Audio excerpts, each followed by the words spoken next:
లష్కర్ బోనాల సంబరాలు రెండో రోజు వైభవంగా జరుగుతున్నాయి. అమ్మవారిని దర్శించుకునేందుకు ఉదయం నుంచే పెద్ద ఎత్తున క్యూ లైన్లలో బారులు తీరారు భక్తులు. ఇక ఉజ్జయిని మహంకాళిని దర్శించుకుని మొక్కులు తీర్చుకుంటున్నారు. కాసేపట్లో ఉజ్జయిని మహంకాళి బోనాల రంగం కార్యక్రమం జరగనుంది. పచ్చికుండపై నిలుచొని భవిష్యవాణి వినిపించనున్నారు మాతంగి స్వర్ణలత. ఆ తర్వాత పోతరాజులో గావు పట్టే కార్యక్రమం ఉండనుంది. ఇక అమ్మవారిని అంబారిపై ఊరేగించనున్నారు. సాయంత్రం పలహారం బండ్ల ఊరేగింపు తీస్తారు. ఊరేగింపు కోసం కర్ణాటక తుంకూరులోని శ్రీ కరిబసవస్వామి మఠం నుంచి 33 ఏళ్ల ఆడ ఏనుగు లక్ష్మిని తీసుకొచ్చారు. భక్తుల రద్దీతో భారీగా బందోబస్తు ఏర్పాటు చేశారు పోలీసులు. ఇక రంగం చెప్పేందుకు ఇప్పటికే ఆలయానికి చేరుకున్నారు మాతంగి స్వర్ణలత. లష్కర్ బోనాల సంబరాలు రెండో రోజు వైభవంగా జరుగుతున్నాయి. అమ్మవారిని దర్శించుకునేందుకు ఉదయం నుంచే పెద్ద ఎత్తున క్యూ లైన్లలో బారులు తీరారు భక్తులు. ఇక ఉజ్జయిని మహంకాళిని దర్శించుకుని మొక్కులు తీర్చుకుంటున్నారు. కాసేపట్లో ఉజ్జయిని మహంకాళి బోనాల రంగం కార్యక్రమం జరగనుంది. పచ్చికుండపై నిలుచొని భవిష్యవాణి వినిపించనున్నారు మాతంగి స్వర్ణలత. ఆ తర్వాత పోతరాజుల గావు పట్టే కార్యక్రమం ఉండనుంది. ఇక అమ్మవారిని అంబారిపై ఊరేగించనున్నారు. సాయంత్రం పలహారం బండ్ల ఊరేగింపు తీస్తారు. ఊరేగింపు కోసం కర్ణాటక తుంకూరులోని శ్రీ కరిబసవస్వామి మఠం నుంచి 33 ఏళ్ల ఆడ ఏనుగు లక్ష్మిని తీసుకొచ్చారు. భక్తుల రద్దీతో భారీగా బందోబస్తు ఏర్పాటు చేశారు పోలీసులు. ఇక రంగం చెప్పేందుకు ఇప్పటికే ఆలయానికి చేరుకున్నారు మాతంగి స్వర్ణలత. రైటిక ఉజ్జయిని మహంకాళి ఆలయం నుంచి మరిన్ని డీటెయిల్స్ మనకు అందించడానికి కల్పన లైవ్ లో రెడీగా ఉన్నారు. కల్పన, ఏర్పాట్లు ఎలా జరుగుతున్నాయి, డీటెయిల్స్ ఏంటి? జ్యోతి, నిన్న చూసుకున్నట్టయితే బోనాల జాతర అంగరంగ వైభవంగా జరిగిందని చెప్పుకోవచ్చు. దాదాపు లక్షల మంది వచ్చి అమ్మవారిని దర్శించుకున్నారు. నిన్న ఉదయం నుంచే దాదాపు మనకు 5 గంటల ప్రాంతం నుంచే మనకు పెద్ద ఎత్తున రద్దీ అనేది కూడా మనకు ఇక్కడ దాదాపు మనకు కనిపించిందని చెప్పుకోవచ్చు. ఉజ్జయిని మహంకాళి అమ్మవారికి ఎన్నో ఏళ్ల చరిత్ర ఉంది. మరి అట్లాంటి అమ్మవారిని దర్శించుకునేందుకు ప్రతి ఏటా లక్షల మంది వస్తూ ఉంటారు. అదే విధంగా నిన్న కూడా మనం చూసాము, పెద్ద ఎత్తున లక్షల మంది వచ్చి అమ్మవారిని దర్శించుకున్నారు. అదే విధంగా గత సంవత్సరంతో పోలిస్తే ఈ సంవత్సరం చూసుకున్నట్టయితే అమ్మవారికి బోనాలు తీసుకొచ్చే వారి సంఖ్య కూడా పెరిగిందనే చెప్పుకోవచ్చు. దాంతోపాటు ఇటు బోనాలు తీసుకొచ్చే వారికి కావచ్చు, సాధారణ భక్తుల కోసం కావచ్చు, వచ్చే వారందరి కోసం దాదాపు మనకు 6 క్యూ లైన్లు కూడా ఏర్పాటు చేయడం జరిగింది. ఇక ఈ రోజుకి సంబంధించి కూడా మనం చూసుకోవచ్చు, దాదాపు ఈ రోజు రంగం భవిష్యవాణి బోనాల జాతర ఎంత వైభవంగా ఎంత ఘనంగా జరుగుతుందో అలాగే రంగంకి సంబంధించి కూడా ఎంతో చరిత్ర ఉందనే చెప్పుకోవచ్చు. ఈ రంగం భవిష్యవాణి వినడానికి చూడడానికి కూడా కన్నుల పండుగగా ఉంటుంది.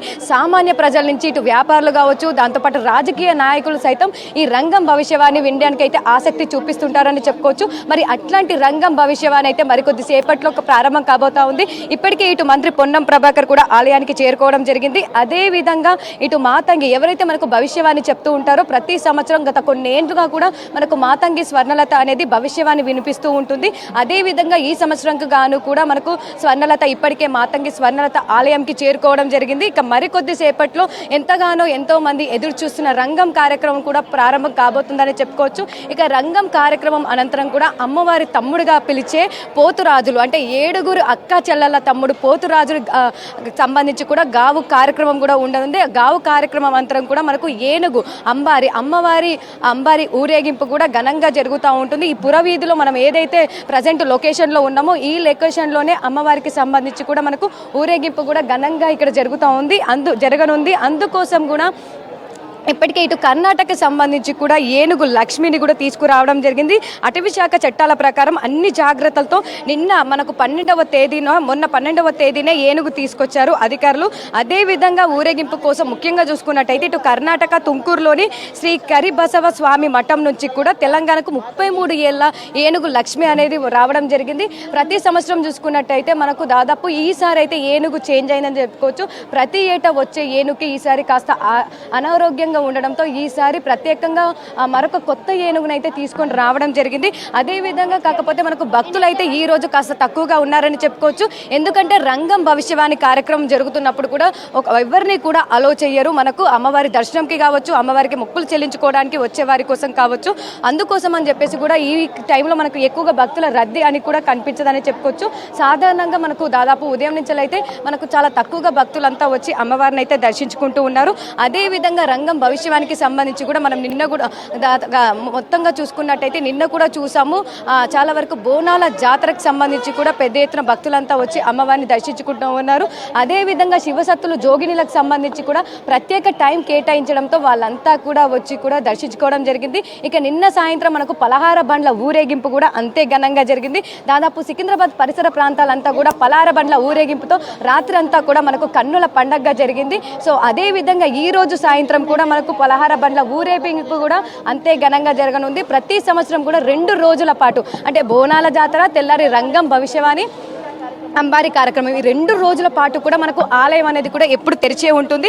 అదే విధంగా కూడా ఈ సంవత్సరం కూడా తెరిచే ఉంది. అమ్మవారి బ్రహ్మముహూర్తంలో అమ్మవారికి ప్రత్యేకమైన పూజలు ఈ రోజు కూడా నిర్వహించడం జరిగింది. ఇక మాతంగికి సంబంధించి కూడా ఇప్పటికే రెడీ అయిందని చెప్పుకోవచ్చు. దాదాపు మాతంగి కూడా ఆలయంకి చేరుకోవడం జరిగింది. మరికొద్ది సేపట్లో రంగం భవిష్యవాణి కూడా చెప్పనున్నారు. మరీ ముఖ్యంగా చూసుకున్నట్టయితే ఈ సంవత్సరం గాను కూడా మనకు వర్షాలకు సంబంధించి, ఎందుకంటే ఈ సంవత్సరము మనకు ప్రకృతి విపత్తులు కావచ్చు, వాతావరణంకి సంబంధించి వర్షాలు కావచ్చు, సక్రమంగా కూడా మనకు చాలా తక్కువగా వర్షాలు అనేవి నమోదయ్యాయి. సో ఈ ప్రకృతికి సంబంధించి వర్షాలకు సంబంధించి కూడా ఇటు మాతంగి స్వర్ణలతని క్వశ్చన్స్ అడిగే అవకాశం కూడా కనిపిస్తూ ఉంది. అదేవిధంగా ఈ మధ్య కాలంలో ఇటు ప్రకృతి విపత్తులు కూడా పెరిగిపోవడం జరుగుతూ ఉంది. అదేవిధంగా మనం చూసాము మొన్న ప్లేన్ క్రాష్ ఇన్సిడెంట్ కావచ్చు, అదేవిధంగా ఇటు కాశ్మీర్కి సంబంధించి కూడా ఇటు ఉగ్రవాదుల ఇన్సిడెంట్ కావచ్చు, దాని తర్వాత కూడా ఫైర్ యాక్సిడెంట్స్ కూడా అంటే అగ్ని ప్రమాదాలు కూడా ఎక్కువగా జరుగుతూ ఉన్నాయి. సో ఇట్లాంటి విపత్తులకు గల కారణాలు ఏంటని చెప్పేసి కూడా మాతంగి స్వర్ణలతని క్వశ్చన్స్ అడిగే అవకాశం కూడా కనిపిస్తూ ఉంది. ఇక ఓవరాల్గా చూసుకున్నట్టయితే కూడా మనకు పోలీస్ బందోబస్తు, ఎందుకంటే స్వర్ణలత మాతంగి చెప్పే రంగం భవిష్యవాణి వినడానికి కావచ్చు, అంబారి ఊరేగింపుకు కావచ్చు జనాలు తరలి వస్తూ ఉంటారు. ప్రస్తుతం కాస్త తక్కువగా ఉన్నప్పటికీ కూడా పోలీసులంతా కూడా బయట మనకు ఈ వచ్చే భక్తులను అయితే ఆపడం జరిగింది. ఎందుకంటే రంగం భవిష్యవాణి కార్యక్రమం కోసం ఒక్కసారి రంగం భవిష్యవాణి కార్యక్రమం అనంతరం కూడా పెద్ద ఎత్తున మనకు దాదాపు భక్తులంతా కూడా వచ్చే అవకాశం కనిపిస్తూ ఉంటుంది. సో ఆ సమయంలో కావచ్చు, భక్తులు వచ్చే సమయంలో కావచ్చు, ఇటు అంబారి ఊరేగింపు ఉన్న సమయంలో కావచ్చు, పోలీసులంతా కూడా పటిష్ట భద్రత ఏర్పాటు చేయడం జరుగుతూ ఉంటుంది. ఎందుకంటే అంబారి ఊరేగింపు కూడా ఇక్కడ మనకు ఈ అమ్మవారి పురవీధిలో జరుగుతూ ఉంటుంది. ఒకసారి కూడా మనం చూస్తూ ఉన్నాం కదా. సో భక్తులంతా కూడా వచ్చి అమ్మవారికి సంబంధించి బోనాలు కూడా ఈ రోజు కూడా తీసుకొస్తూ ఉంటారు. అంటే ఆషాఢ మాసం మొత్తం కూడా దాదాపు మనకు నెల అంతా కూడా ఉజ్జయిని మహంకాళి అమ్మవారికి బోనాలు సమర్పిస్తూ ఉంటారు, మొక్కులు చెల్లించుకుంటూ ఉంటారు, ఒడిబియ్యంకి సంబంధించి కూడా సమర్పిస్తూ ఉంటారు. అదేవిధంగా కూడా ఇప్పుడు దాదాపు జనాలంతా కూడా వస్తూ ఉన్నారు. వివిధ ప్రాంతాల నుంచి కూడా నిన్న మనం చూసుకున్నాం, దాదాపు రాష్ట్ర వ్యాప్తంగా 2 తెలుగు రాష్ట్రాల నుంచి కూడా ప్రజలంతా వచ్చి అమ్మవారిని ఉజ్జయిని మహంకాళి అమ్మవారిని కొలుస్తూ ఉంటారు.